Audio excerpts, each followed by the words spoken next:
Hello, and welcome to another episode of Babes in Bookland. I'm your host, Alex Franca, and my friend Jamie is back with us today to discuss Educated by Tara Westover. Before we get into the episode, I wanted to share another great review from Apple Podcasts. This one is titled New Fave from username Missy Montserrat. Really appreciate the thoughtful, personal nature of the host. This podcast highlights a genre that could use more shine, and Babes in Bookland brings the goods. That is such a sweet review. Thank you, Missy.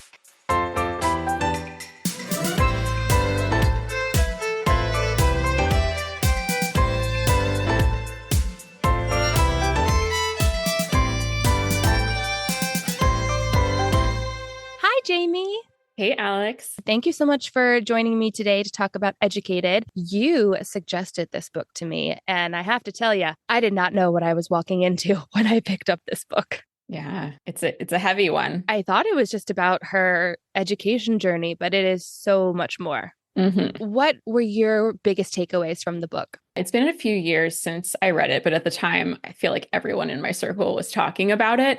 You are in my circle, so I don't mean to say that as if you're not, but my circle of educators, since that is my background. For me, I thought it was a really interesting showcase or case study, if you will, of white poverty, first and foremost. As a white woman, I feel like stories that we hear that center around poverty often, have Black and brown people in them, and getting to see or read up close about a white woman's experience growing up in real rural poverty, which is actually statistically, fact check me on this, but there are more white people on welfare than any other race. And that's because white people make up the biggest chunk of any one racial group in our country still to this point.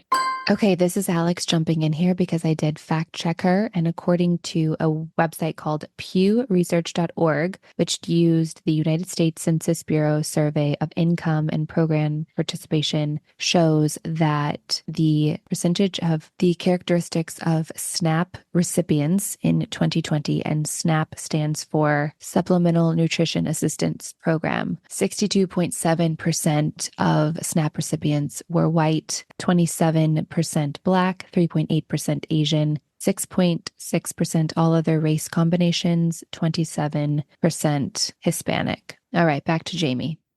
I think it was really interesting to learn about her experience just growing up in that environment. And then everyone loves the story of an underdog coming out on top. And she managed to get a college education in the end and, of course, be an author. So seeing her journey to have that happen was great. But my other big takeaway that I got, and that hopefully some other people did too, is that she was exceptional, is exceptional. She is not the rule. So seeing everything she had to do to get out of that circumstance, I don't think people should expect all others to do that. But I think it can shine a light on what are barriers that we need to do a better job as a society of removing to make that path to becoming educated open to more people. Yeah, I agree. She had a lot of help along the way, and we'll talk about those specific people that I think were very important lifelines to her, some of them in her family, some of them in her community. And there was also a lot of abuse in her household. And I don't want to make a judgment that abuse and poverty go hand in hand. Yes, the other big bucket of this, it was her growing up in poverty, managing to get an education despite all the odds. And then how does she overcome childhood trauma, right? And that can look a lot of different ways. But her story, it seemed like the people who were supposed to be caring for her had untreated severe mental health issues that resulted in how they raised her. Yeah, how they did not care for her. Right. Said this is a story riddled with accounts of physical, emotional, and spiritual abuse. As I was reading it, I felt I have never really heard that term before or seen it used a lot, but I feel like it really works here because her faith was really important to her. And I think that it was weaponized against her a lot. Yep. It's a story of a woman choosing herself over her family, choosing to question the world that she was taught to blindly obey. And she chooses this education because of the very actions of her family, I think. It was difficult to read at points. You could really sense the struggle that she had. She wanted so desperately to make it work with her family. She wanted so desperately to feel welcomed by her family and loved by her family, to the point where I feel like she put herself in peril multiple times. I think because the ties to our family can be so strong, especially when for so long that's all she knew, because she was really separated from the community growing up. Her hope for their love to come back around is heartbreaking, but I was just in awe of her strength and her courage. This book is about scholastic education, yes, but more importantly, it's about her education about the bigger world around her and herself. The school of life, if you will.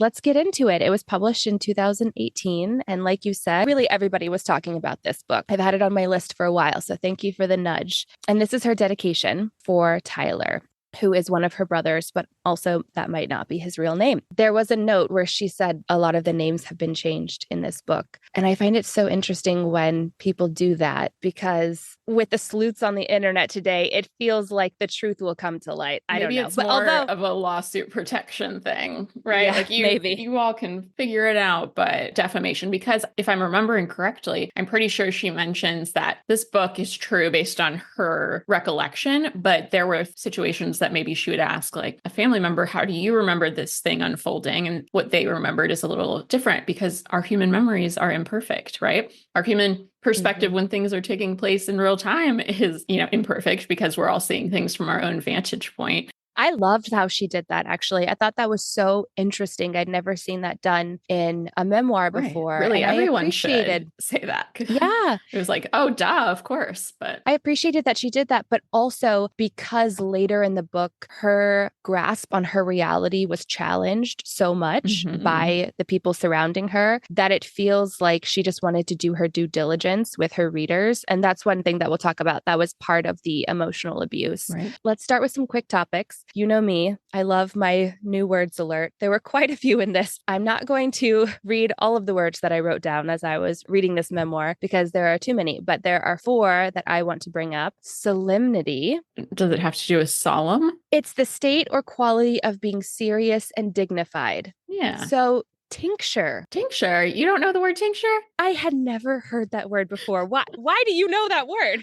You take tinctures a lot? You got a lot of tinctures in your life? Alex is not going to the medical marijuana dispensaries, apparently. I am not. That's so funny. Well, okay. Go walk into one and ask for some tincture. They'll hook you up. Okay. Yes, because tincture is a medicine made by dissolving a drug into alcohol. It's typically an extract of a plant or animal material. So, such as cannabis. All right. Well, now I know. Now I know the lingo. See, I didn't go in before because I didn't know the lingo and I didn't want to look like. She wasn't talking about that, though. Do you remember how she used the word tincture? Probably just like little medicinal Her stuff. mother was an herbalist. At home. Yeah. They didn't believe in medical doctors or Western medicine. Yeah. Exactly. And then the last one is enumerating, which I feel like I've heard that word before, but I never quite knew what it was. It just means to mention one by one. Numbers. Yeah, exactly. To list things off one by one. You use tincture every Saturday when you go to the cannabis club, but I do not go to the cannabis club. Oh,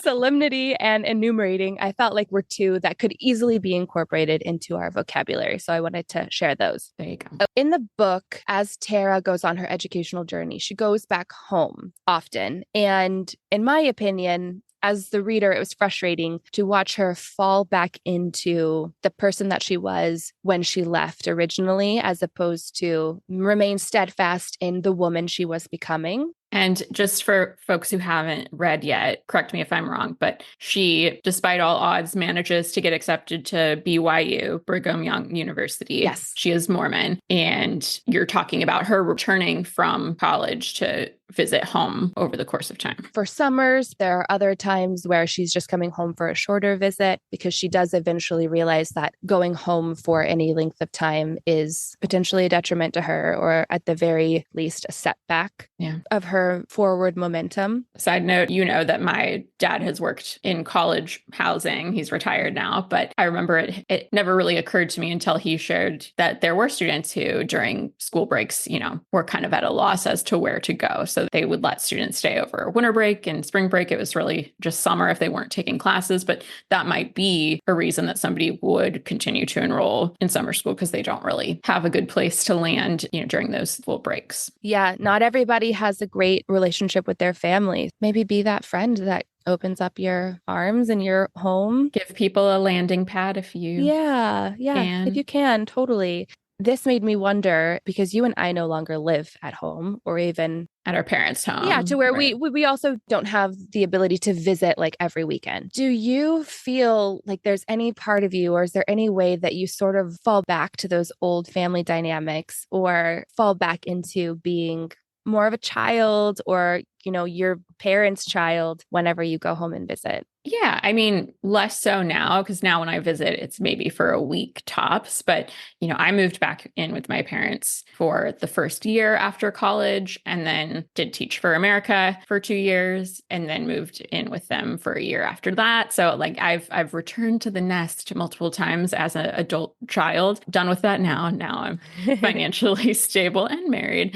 As I said, I only go home for maybe a week tops. So that's not long enough, but those longer stretches, absolutely. I have a great relationship with both of my parents, but maybe, with mom, who is like a best friend, if I'm there for a super long time, then there starts to be more of the, bickering that was present in my teen years. Of course, not to the extent that it was, right? Because I've grown and evolved. But yeah, but that's also one of the things not the bickering, but I like being able to put my kid hat on when I go see them and be like nurtured and taken care of. But that's my experience. And I know that that is a privilege and not something that everyone experiences. A lot of people, like they become the caretakers of their parents as adults, or even as teens, realizing that they're more mature than the people who brought them into the world. And it can be a stressful thing, but for me, it can be really nice to be back in that nurturing space. But, at some point, if nature happens in order, we will outlive our parents and we'll be the eldest in our family lineage. So everyone at some point will experience like maybe an absence of that nurturing environment as they once knew it. So how can we self-parent and self-nurture, right? Yeah, well, and I think you can find a nurturing environment with your partner or your Yes. friends. It Yes. doesn't always have to come from parents. That's the reason a lot of people lean into spiritual communities or other types of communities to get that nurturing. That's true. Okay, last quick topic. Tara writes about how her brothers experienced her parents differently, presumably because they were boys, also because they were raised in a different decade. And I think it's true that each child has a specific perception of their parents depending on age and personality. And I know you have a younger brother. Do you feel like you and your brother experienced your parents differently? In some ways, I think for the most part, we experienced them similarly. We're just about 4 years apart. And, our parents were together our whole childhoods and still are. Yeah, it's really nice to kind of have a sounding board and somebody to share memories with to, be like, oh, that's so mom or that's so dad. But there are certainly some nuances to that. I, as the slightly older one,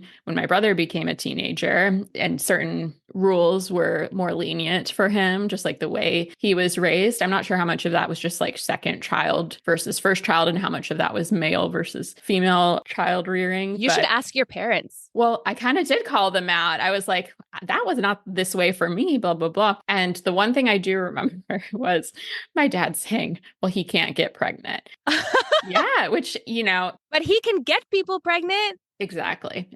Yeah, I was not on birth control until I went away to college. I, in hindsight, wish that, I think parents of PSA as a non-parent, I would advise you to take your child to the OB-GYN when she starts to have a period, just like yearly, just so she can have those conversations if you're not prepared to have them around reproduction and birth control, etc. The talks I got were more coded of like, don't have sex, do anything you can't undo. Or I don't even think it was that. I feel like we just totally didn't talk about it. But hearing that, I was like, oh yeah, versus you could have just empowered me to have safe sex versus being like, we're going to keep you on a shorter leash because we are afraid you're going to and might get pregnant. But I don't know. For the most part, it was pretty equitable. And as adult children, I feel like we're treated pretty equitably as well, which I appreciate. But yeah, your kids are different humans, so they might need different things from you. Of course, in this book, the parenting differences between Tara and her siblings was not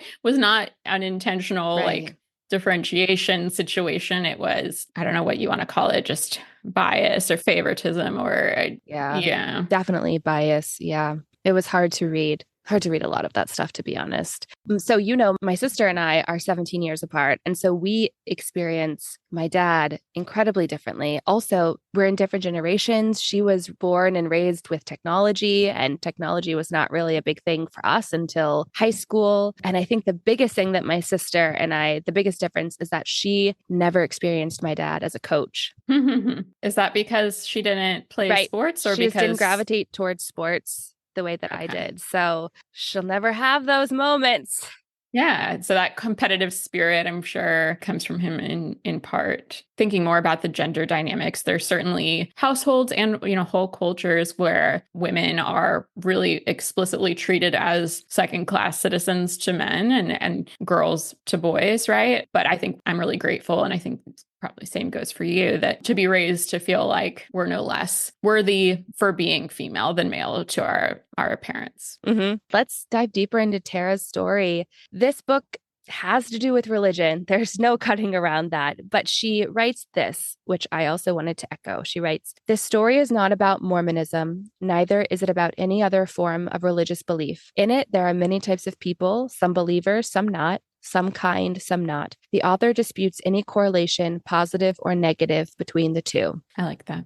And she's right. She writes about a lot of people in her life who weaponize Mormonism and weaponize religion. We know people do that every day, but there are really wonderful things about religion. There are really wonderful people who practice religion. There are really wonderful people who don't practice religion. I appreciate that she didn't want to paint something that shaped her so much. And that was really important to her at one point, her religion, her Mormonism, in just a broad strokes bad light. Whether as the reader, you have your own takeaways, though. I also think that misogyny in religion was a really big theme in her book. In this case specifically, it was disguised as fundamentalism, which I wanted to brush up on my definition of that word. It is a form of religion, especially Islam or Protestant Christianity, that upholds the belief in the strict literal interpretation of scripture. So that's fundamentalism, is that the stories in the Bible are not fables designed to help us live as kinder people, more compassionate people, but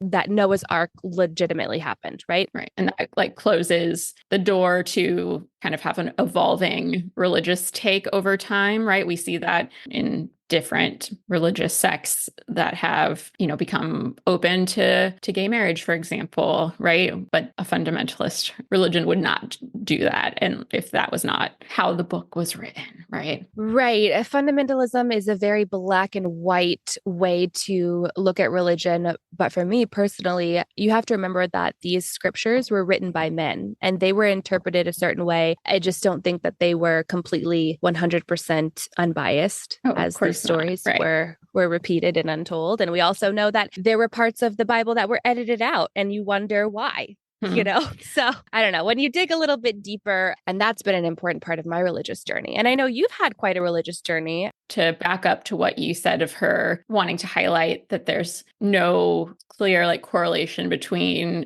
belief in a higher power and morality and goodness per se, that you can have all different combinations of those things. The thing that I've landed on that makes sense to me at this point in my life has been, I don't care what anyone believes as long as they just do good in the world, right? Whatever motivates you to do that. And for me, it's just a moral compass, acknowledgement that I am a being in this world amongst many other beings, and I want life to be as good as possible for myself and others. So that's why I'm going to do good things as much as possible. And at some point you get new information that challenges what you previously believed, and you either shoo that information away because it's uncomfortable to be in that place where your beliefs are being shaken or challenged. But ultimately it wasn't any one thing. It was just over the course of my 20s and now 30s of just being open-minded to new information, and then finding what works for me. And I think that I will probably feel this way for the rest of my adult life, but who the heck knows? That's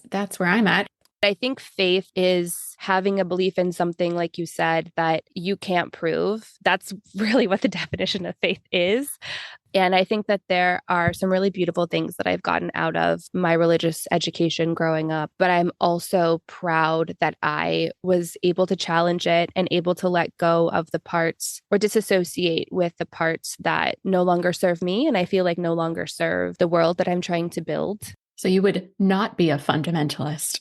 I would not be a fundamentalist. It's your life. You come to your own conclusions, but I don't know. I don't know how anybody can say with 100% confidence that they are right, because there's just so many different interpretations out there. And when you realize that like most people, I feel like, do stick with what they were raised to believe. And it's like, if I had been born in a different country to a different family, like I would probably believe what they raised me to believe. Yeah. So I take issue with anyone who says like, my God is the only one, and anyone who doesn't align with this exact denomination's beliefs or religious beliefs. Doctrine, yeah. It's like also one thing if you believe that internally, fine. But the fact that people are killed over this, wars are fought, entire religious cultures, entire races have been attempted to be eradicated from this earth through genocide because of a difference in religious opinion, or because they were able to weaponize using the difference in religious opinion. I mean, let's be real. If we did know, let's say there was some proof that like it was all just made up, humans trying to make sense of their life, but really like there was nothing to it, then what? Like that just mind blown. Well, honey, we know that the earth is round and people still say it's flat. Yeah, it's just one of those things where I am really glad that I challenged the beliefs that I was raised in. I'm glad that I educated myself. I'm glad that I stayed open, because I'm really comfortable with where I am spiritually and religiously. I want my children to make their own decisions. You know, we do pray before family meals sometimes, and we do talk about God, and it isn't the only thing that leads the way that we teach our children to be kind and compassionate humans serving a greater good. It's kind of, I would say, merging the way that you choose to live your life and your beliefs. For me personally, it makes me feel better to be able to pray to God sometimes and just have gratitude. So I'm happy with that, you know? I do love that for you, like in a sincere way. I don't mean that, like love that for you in a snarky way. Thanks. And I just love that like we have a really like respectful, loving relationship between the two of us, despite like having fundamental differences in like how we see that part of our existence. Yeah. But what's next on the Tara? Her dad and her brothers and her mother weaponizes Mormonism against Tara, uses it to keep her in a specific place in their family dynamic. And there's a lot of talk about like purity and chastity and what being a good woman looks like versus really no standards or expectations for the boys in her life. She writes, Dad said a righteous woman never shows anything but her ankle. She also writes, when I told Dad that I planned to go to college, he said a woman's place was in the home. He said a lot more, of course, about how I was whoring after man's knowledge instead of God's. At one point, she's out working in the junkyard with her brother and father on this really hot day. Her brother takes off his shirt. He's so sweaty, he's like covered in mud. Tara is covered head to toe in grime, and she rolls up the sleeves. She's wearing like a short sleeve shirt, and she rolls it up to expose the tip of her shoulder. And her dad comes over and he yanks her sleeve down and saying that this isn't a whorehouse. And as soon as he leaves, she rolls her sleeve back up and she writes, I wanted to obey. I meant to, but the afternoon was so hot. The breeze on my arms so welcome. It was just a few inches. I was covered from my temple to my toes in grime. How could an inch of skin matter? Is it Brandy Chastain? Remember the US soccer team? This is like 90s stuff, but it made international news that she took her shirt off after winning or kicking the winning goal, and she was wearing a sports bra. But she was just like, yeah, hot and excited. But then people are like, oh, that's scandalous. And it's just like. Right. Whereas men take their shirts off all the time. Fully with the nipple.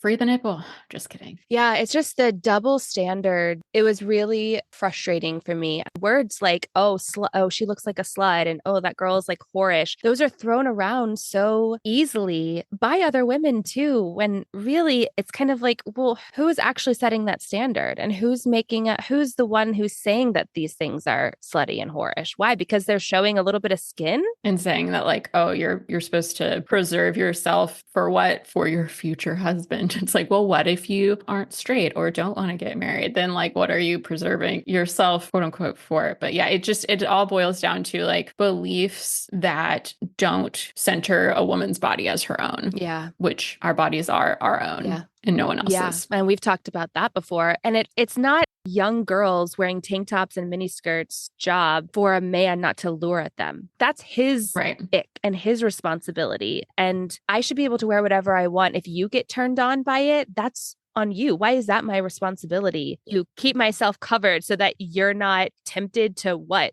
Molest me or rape me? Why should little girls keep themselves covered so that old men aren't tempted to lust after them? Like, that's disgusting. And they'll still do that, even if you're covered head to toe, like some of them, right? Seriously. So it's just, yeah. Yeah. To your point, yeah, we've said this before, you're not responsible for anyone else's actions, Yeah. but your own. So her father was this extremely overbearing influence in her life. But I also think it's very important that we talk about the love that Tara did have for her family and does still have for her family. She has a lot of anecdotes about the way that she was raised, and it's blatant abuse, as we'll get into a little bit further. In abusive situations, it would just be so easy if you could turn that love off that you had for another person. But like, she's raised up in that, and until she gets capital E, educated in the worldly perspective, it takes time to realize like that other people's experiences aren't quite like yours. Well, for so long, her world was just her family. She was isolated. Those were her people. And for better and for worse, she loved them. I think for any person who wants to effectively move past trauma, there has to be some degree of like letting go of harm that's been done to you. And that can look like forgiveness. And I think you can't, like, love and forgiveness go hand in hand. So I could see how that would happen. Mm-hmm. She does a really interesting job of trying to justify a lot of her family members' actions, not just telling us what happened, but then later on, or even in the moment, telling us why she thinks her father was like this, why she thinks her brother was like this, why she thinks her mother was like this. And I think that when you are at the point where you are able to attempt to understand why the people in your life hurt you so much, why they continue to hurt you, it's coming from a place of love. Yeah. And I think that she would probably say, like, her father thought he was doing right by his daughter. He wasn't, but like, he didn't think, oh, I'm abusing her because of this like hate in my heart or whatever. It was him thinking that he was doing what he was supposed to do as a parent. So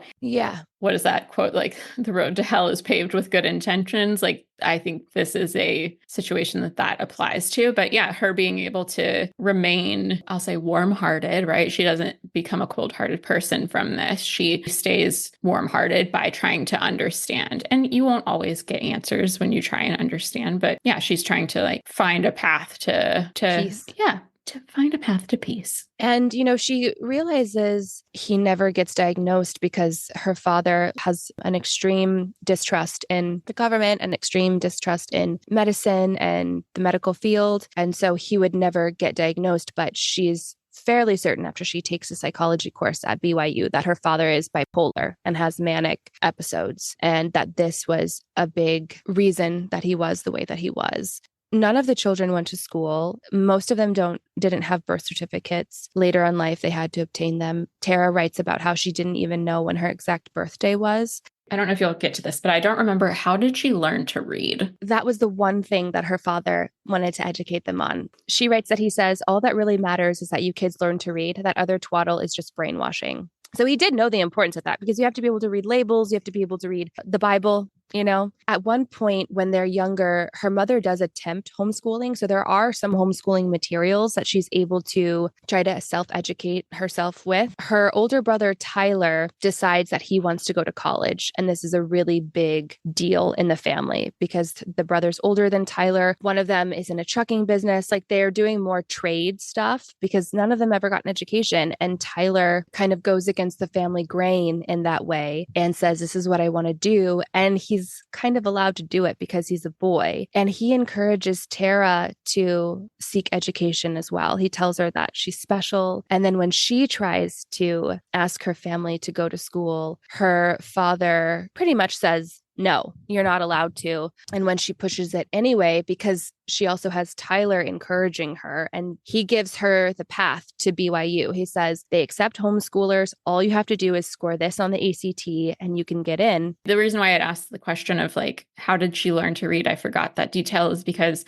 something that I think as an educator is like reading is the most important thing, right? If you can read English specifically in this country and comprehend what you're reading, if you're motivated, you can teach yourself anything. And that's kind of what she does. Yeah, this is what she writes about her father's view on her education. She writes, "He made me think my curiosity was an obscenity, an affront to all he'd sacrificed to raise me.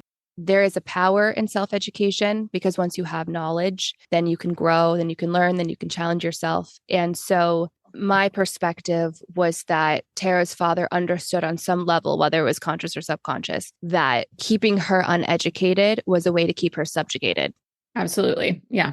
It's easier to control someone who is not educated than someone who is. I thought that this was a really powerful book in that way. And I think I'm glad that so many people read it. It feels like people need to revisit it because there seems to be like a backtracking on our educational system right now with all of the books being banned and all of the curriculum being controlled by very few. And that's why it's really important to vote in your local elections too. Vote for your school board members, let your voice be heard in your community, because that's where you can implement the most change that affects you and your family directly. Now back to Tara. Her father is in a horrific accident as she's older that burns most of his body. He refuses to go to the hospital, basically says it's in God's hands. At this point, there's already some contention between Tara and her family, but she's called to come say goodbye. I mean, she has a brutal description of him. It's honestly miraculous that this man survived this situation. And Tara reflects on their conflict. She writes, "For years, my father and I had been locked in conflict, an endless battle of wills. I thought I had accepted it, accepted our relationship for what it was. But in that moment, I realized how much I'd been counting on that conflict to come to an end, how deeply I believed in a future where we would be a father and daughter at peace." And that was really heartbreaking. Tara wants to be accepted by her family as the educated version of herself. And it's a struggle for her that she just can't be. At least not by every person in the family. She still has relationships with some of them, right? Yeah, at the end of the book, family really comes to a head on a point which we'll get to, but she's basically ostracized from her immediate family. She only speaks to her brother Tyler and some aunts and uncles and cousins. So not completely cut off, but cut off from people that she cares about still, doesn't want to be cut off from. And the circumstances too are incredibly heartbreaking. And we will get to that very important part of her journey. But let's keep going. So her father survives. And when you read this, you're like, how? I mean, it's really, do you remember that part of the book? A little bit. Insane. Yeah. And he says that this is proof of God's power to show people that there's another way besides the medical establishment. And he and Tara's mother go on to create this like conglomerate business where they sell her herbal tinctures and his miraculous story, and they become wealthy and they start adding on to their house. Yeah, he just got lucky, really, right? Yeah. Yeah, and the fact that Tara's the one who gets ostracized in the end when it's like she's the one who's doing the work. Best. Yeah, she's doing the work to be the best version of herself that she can be in the world, right? And to not cause harm to others. And yet she's the one who gets outcast. But I think people like you and I can't personally relate to that. Like we are still close with our families that we were raised by, but I know of enough others who that's not the case for. And like you either kind of go at it alone or you find a chosen family over the course of time. Yeah. But I'm sure it still always hurts to a degree to like not have, knowing that the way it's presented to society is like, oh, people who you're born to, like those should be your closest, deepest relationships for life. But that's not always the case. She does have her brother Tyler. They seem really close, and it's not a coincidence that he's the only other educated person in her family. Yeah.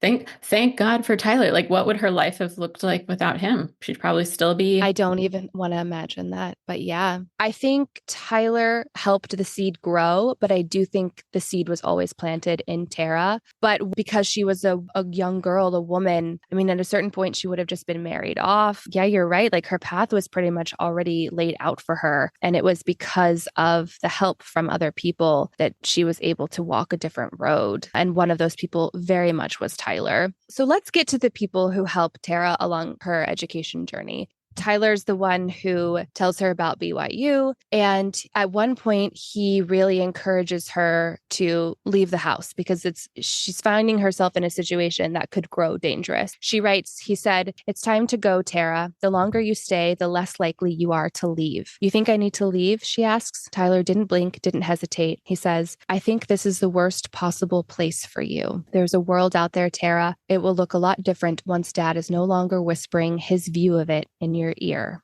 There's also a young boy that she meets, Charles, and he was the first boy that she had feelings for. She writes, "Charles is my first friend from the other world, the one my father had tried to protect me from. He talked about football and popular bands more than the end of days. He went to church, but like most Mormons, if he was ill, he would call a doctor. I couldn't reconcile his world with mine, so I kept them separate." Throughout her first few years in college, he also helps her navigate the real world, at one point helping her with her schedule, encouraging her to talk to her algebra professor when she was failing, and more. She writes about this moment where Charles tells her that he's angry that her parents didn't put her in school, angry on her behalf, and her first instinct is to regurgitate her father's words, but she doesn't. Then she feels ashamed because she can't help but believe that her father's words should be her own, which really speaks to just the conditioning that she had growing up. And I think that is such an important distinction that we all need to make. Are the opinions that we have a regurgitation of opinions that we have been told by people that maybe we love, respect, and admire? But regardless of that,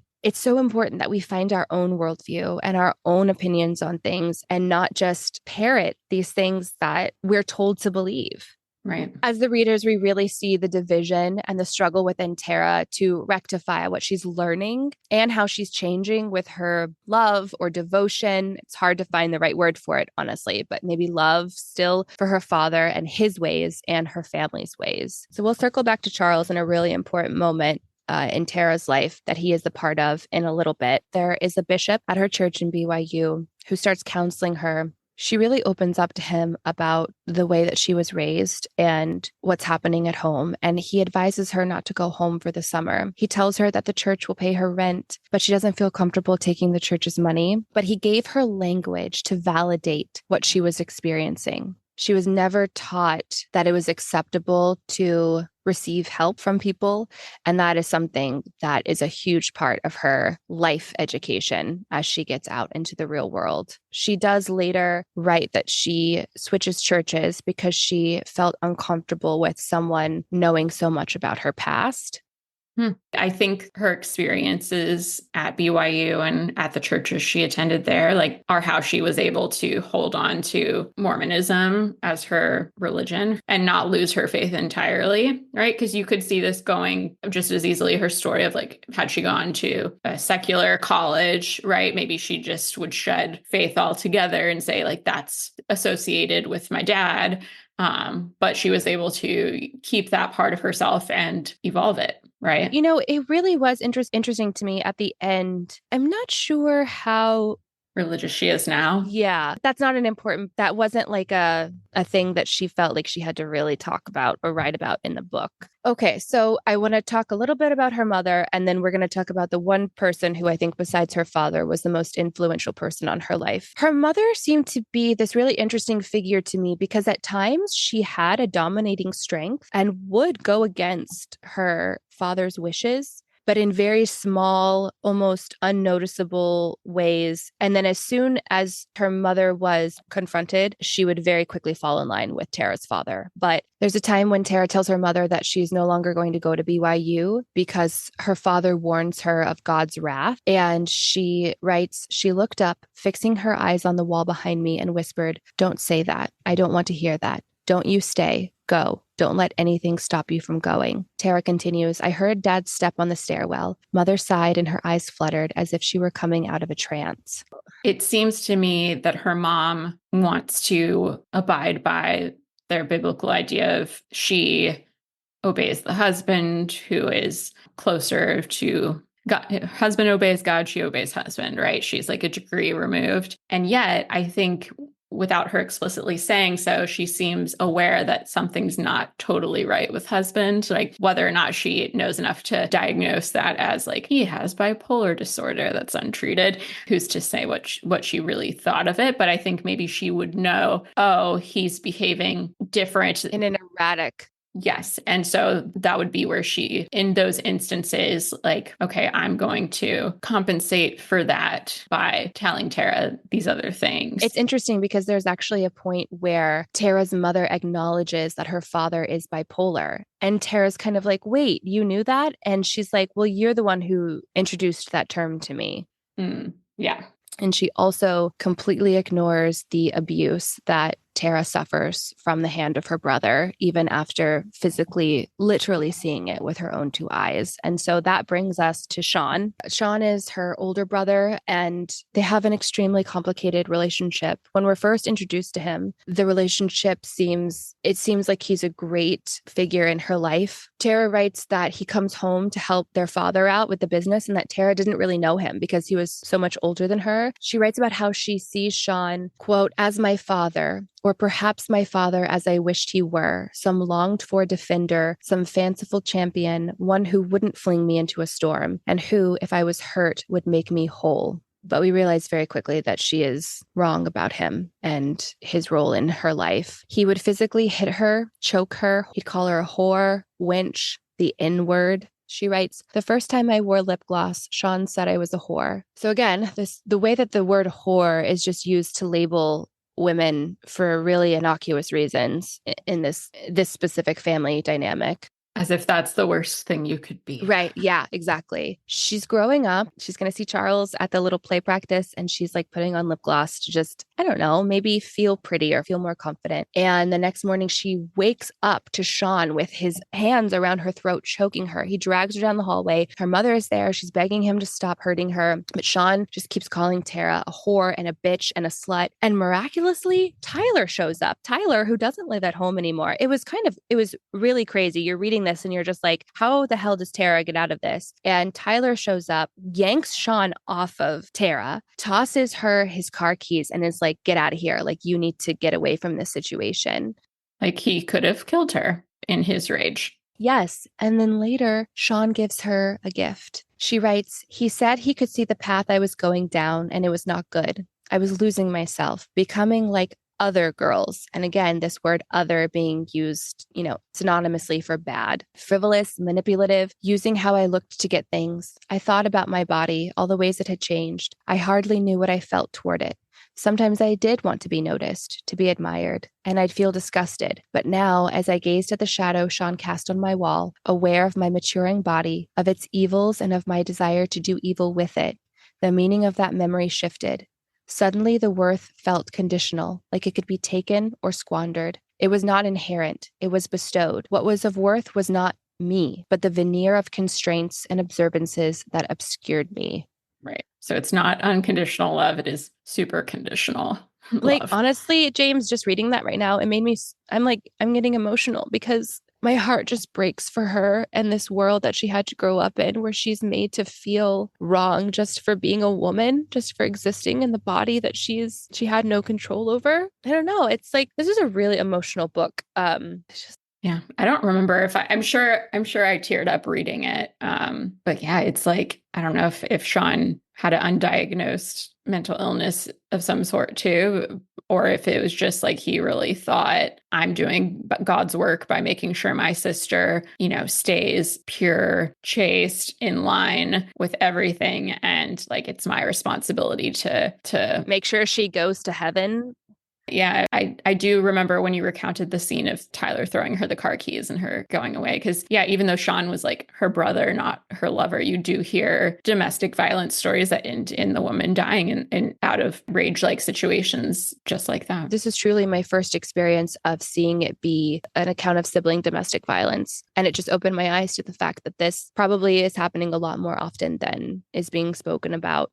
And the mom not doing anything about it. Like, part of that probably being at a certain point when the boy becomes a quote unquote man, like I'm sure her as the mom is like, okay, now he is higher up on the totem pole of power and authority than me, even though she is still the mother. But also physically, physically. Yeah. There were rumors, Tara writes about, that he was like a bad egg. It's consistent that he's had some sort of behavioral problems, anger issues. She doesn't get explicit to what those are before her relationship with him. But then there's also a point where Sean suffers 2 accidents. At one point, he falls 20 feet from a wooden pallet that's floating in the air. They do a lot of work at like junkyards and stuff, like scrapping. And I think somebody does call an ambulance because somebody else is working at the junkyard at that point, and he goes to the hospital, and the doctors and nurses warn about his temper. Sounds to me like he could very well have TBI, which has symptoms associated with it, with aggression. What's TBI?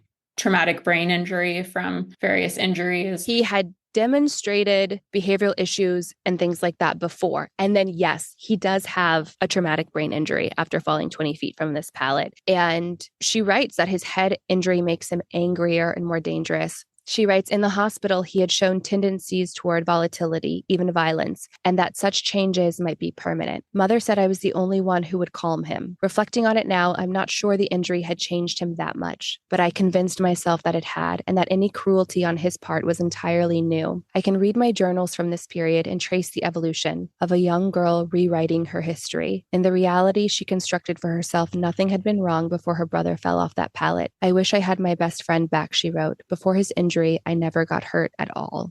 And the incident that we just talked about with the car keys and stuff, that all happened before his fall. Tara writes about how she tries to convince herself that she is not affected by it, but then also that she is in more control over what happens between them than she actually is. She writes, it's comforting to believe that the defect is mine because that means that it's under my power. Like she's trying to convince herself that there are reasons why Sean is abusing her. And if there are reasons and she's in control of those reasons, then she's also in control of him not abusing her, because then she won't do the things that will cause him to abuse her. She's trying to make it make sense. And and you can't always, because there are really nonsensical things that happen in this world. The same reason that you didn't get abused yesterday is the reason you get abused today. And she writes, it's strange how you give the people you love so much power over you. I had written in my journal, Sean had much more power over me than I could have possibly imagined. He had defined me to myself, and there's no greater power than that. Ooh, but it's the happy ending, right? Because she gets away from it. She does. She writes about seeing his abusive behavior play out with Sean's girlfriend and then later his wife. Really, it was really disgusting to read the ways that his abuse was just ignored or not praised, but almost like, well, that's just like he's the man. So if she's out of line, then that's what he needs to do. Justified. That's the word. It was justified. Yes, that's exactly it. That's exactly what they did with his abuse. But fortunately, her education provides her an escape from this life and this family dynamic. She's able to get out of it and really reflect on it and think on it. And so really, her going to BYU was just instrumental in her salvation. There's value in higher education, regardless of where you go, right? Because you're meeting people outside of the community you grew up in. Certainly, she was taking courses on psychology that are, it's not all rooted in religious doctrine. There's a lot of just like general knowledge being shared. Like, while I wouldn't attend one myself, I'm grateful that outlet exists for those who want it. You're right. She learned a lot of general knowledge there. I think we should, as a society, continue to value education as a human right. We all benefit when our society is more educated. We've seen that with just economic prosperity, and you certainly don't want it to be the way it is now, where opportunities are largely decided for you based on the family you were born into, the economic status you were born into, the race that you were born as. That largely dictates your opportunities moving forward. And I did teach for America, which I won't get into too much, but the whole idea is that one day, they talk about one day, like the dream is that the zip code a child is born into won't dictate their ability to obtain a high quality education. We're so far from that. But yeah, I hope to see it get better in our lifetime, for sure. I do too. Okay, so back to Tara and her journey. One thing that Tara really struggles with when she's no longer isolated with her family is what it means to be a woman and what is acceptable for her moving forward. And there's this really poignant part of her book, a chapter titled If I Were a Woman. And she writes, "My love of music, my desire to study it had been compatible with my idea of what a woman is. My love of history and politics and the world affairs was not, and yet they called to me." And she's discussing this with her friend Josh, who's going on to law school. And she asks him if he were a woman, would he be pursuing a law degree? And he tells her no. And it's earnest. He tells her earnestly, no, if I were a woman and I wanted to be a lawyer, I would feel like something was wrong with me because women don't have that ambition. They have an ambition only for children and being caregivers in the family. That was really interesting to me because this guy, Josh, wasn't trying to be a dick. This is what he was conditioned and raised to believe. He hadn't been challenged enough at his time at BYU to second guess this. Fortunately, though, Tara seeks counsel elsewhere and asks a professor about this idea. And he tells her, first, find out what you are capable of and then decide who you are, which I love. She also discovers feminist literature while she's in college. And she writes, I had never heard anyone use the word feminism as anything but a reprimand. At BYU, you sound like a feminist signed the end of an argument. She talks about how she had never seen the word vagina printed out or said out loud. And she is just having like a full education. Yeah, it's like an awakening. Yes, awakening.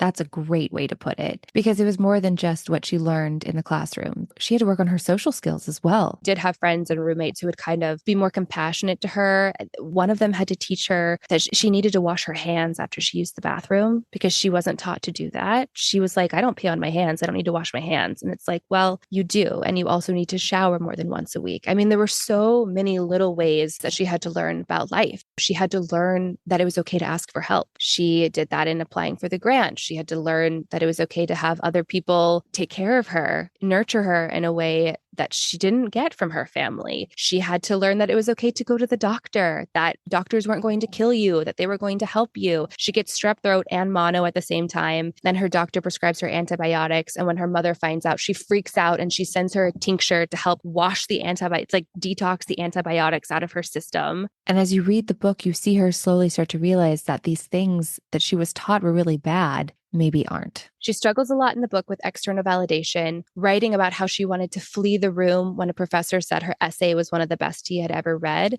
She struggles with imposter syndrome, not feeling worthy of the opportunities that come her way, including an opportunity to study at Cambridge. And she has such a wonderful time when she's there, but she struggles with who she's going to be upon her return to the States and to Utah. And a professor tells her, quote, "You are not fool's gold shining only under a particular light. Whomever you become, whatever you make yourself into, that is who you always were. It was always in you, not in Cambridge, in you. You are gold, and returning to BYU or even to that mountain you came from will not change how you see yourself. Even gold appears dull in some lighting, but that is the illusion, and it always was."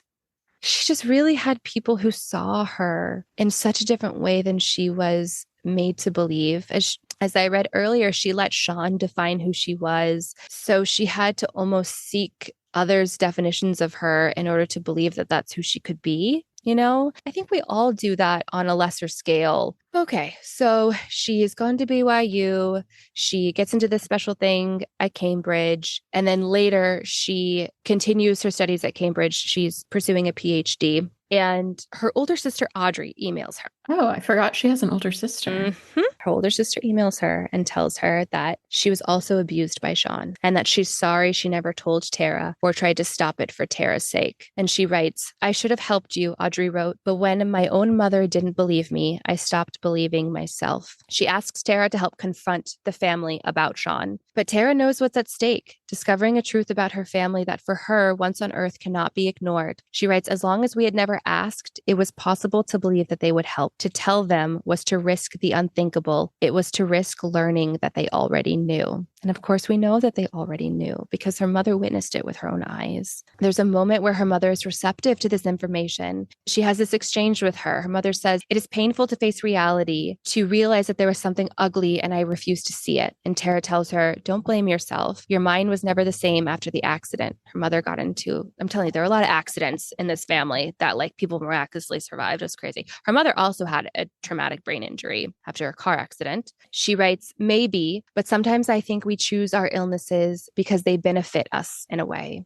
Tara writes, "I asked my mother why she'd never stopped Sean from hurting me. And her mother responds, Sean always said you picked the fights. And I guess I wanted to believe that because it was easier, because you were strong and rational and anyone could see that Sean was not. I'm a mother," she said. "Mothers protect, and Sean was so damaged." Tara writes, "I wanted to say that she was also my mother, but I didn't. I don't think Dad will believe any of this I typed. He will," she wrote, "but it's hard for him. It reminds him of the damage his bipolar has caused to our family. The illness gave me something to attack besides my father. When my mother asked why I hadn't come to her sooner, why I hadn't asked for help, I answered honestly, because you were so bullied by Dad. I said, you were not powerful in the house. Dad ran things and he was not going to help us. I am stronger now," she said. "I am no longer running scared. We know better. We can rewrite the story. You were my child. I should have protected you." So it seems like things are going to go great for Tara. Her sister has come forward. Her mother believes her. But when it's time to actually confront Sean and her father, the ingrained misogyny in their family rears its ugly head. Their ingrained power dynamics prove to be stronger than her mother's strength and her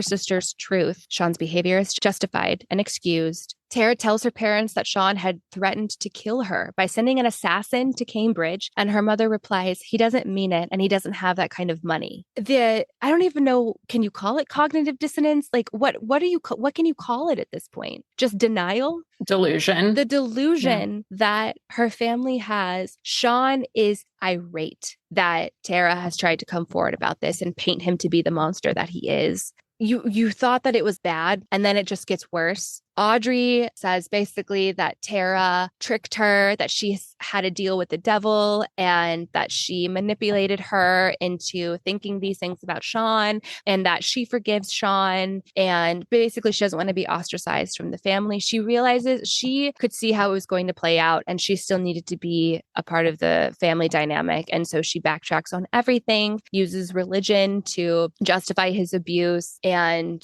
tells everybody that Tara was the master manipulator.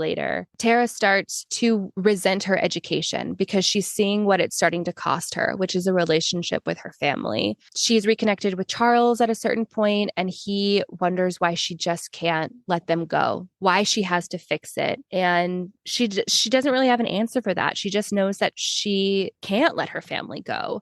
They were her everything for so much of her life, you know? She is at Harvard at this point. Her family comes to visit her, and she knows that they're there to reconvert her and basically give her some sort of exorcism. And she writes about how there's a huge part of her that wants, or like an intervention. Yeah, but or an exorcism. She calls it, she says, "I was ready to yield even if it meant an exorcism." Like there's a huge part of her that is just like, I'm so tired of fighting with my family that maybe this is the thing that I need to do. Maybe this is the answer, but she just can't allow herself to do it. She still struggles. She falls into a depression after her parents leave, and she still hopes that she can reconcile with her family. She goes home, even though her friend tries to warn her that Sean might actually kill her. She stops by her childhood home. She comes to the realization that this is just no longer her life, and it's not something worth fighting for anymore. And she grabs her journals and she leaves before her father and Sean are able to make it to the house.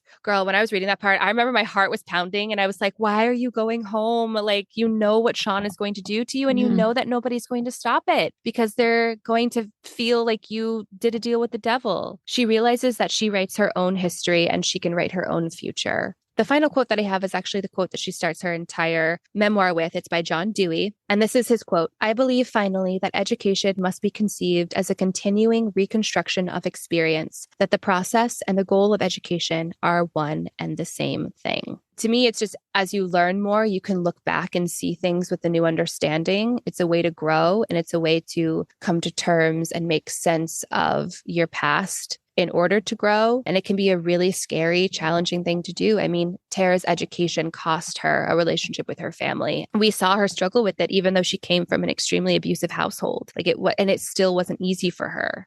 Reading her story was really educational for me from a anthropological perspective. So I'm grateful that she wrote it. I am grateful for her sake that she got out and empathized with the trauma that she experienced. But I don't know. Would she be who she was today if not for that? That's always the question, isn't it? That's always the question. Would I be who I am today if not for having gone through these obstacles and overcome them? Yeah, we don't pick the family we're born into. All we have control over are the choices we make once we're here. Well said. All you can do in life is continue to grow, to stay open, to educate yourself in all the ways that you can. And I'm glad that she journaled too, because I think we spoke earlier about how our memory doesn't always serve us super accurately. But so the closest I can relate to her scenarios, I had a relationship at one point that I would describe as emotionally abusive. And when it ended, I wasn't certain that we wouldn't get back together at some point, but I wrote down, I just bullet pointed everything that I could think of that was something that he had said or done that clouded by love. What I thought was love at the time, I wasn't seeing those for what it was, but having that to refer back to at any point that I felt that I was missing him, or that it was oh yeah, I wrote this in real time. Those are my words. That is fact. That happened. So yeah, the power of writing your thoughts down, writing your memories down when they're in real time, or telling someone else too, who can pair it back to you. No, this is actually what happened. Yeah. And you told me that. I think that's important because I think, and she even mentions, it can be so tempting to rewrite our history so that we don't have to. Actually, you were there for one of those moments. You remember the person who I was dating at the time of that wedding we attended, and they said something really bizarre. And then the next morning I came over to your and your husband's room and I was like, so-and-so said this. Are you remembering it? I remember that. Because I knew it was strange and I just needed someone else to validate the fact that it was really not okay what they had said to me. So saying it to you and then seeing your reaction, I was like, oh, okay. So my intuition that says that this is really wrong is right. I needed therapy after that for sure. And hopefully he got therapy too, because I just think of the harm that he's probably caused other people. But I justified it as I knew that he had a really traumatic childhood, and you wouldn't know, looking at him or seeing that he's successful in business, what his background was. But he had a lot of unresolved trauma for that I think, explained why he was the way he was toward me and probably others. But it's it's not to be in the business of saving people at your own expense is not advisable. It's not the business you want to be in. You just have to have self-preservation has to be first and foremost, right? Put on your own mask first. Yeah. If you can save other people while doing that, great. But if you can't, we need to be our own parents at a certain point and take care of the one person we know we're spending the rest of this life with. James, it's always so good to talk to you about these memoirs. I love you so much. I appreciate you. I love it too. It reminds me of our deep talks that we would have in high school on the driveway. I know. Well, that's it for Educated by Tara Westover. Jamie, thank you so much for joining me today. And now I will set you free to move about the cabin. You're the best. Bye, Alex. Thanks for listening to Babes in Bookland. To access the full version of this episode, you can subscribe on Apple Podcasts or support us on Patreon. Visit babesinbookland.com for more information.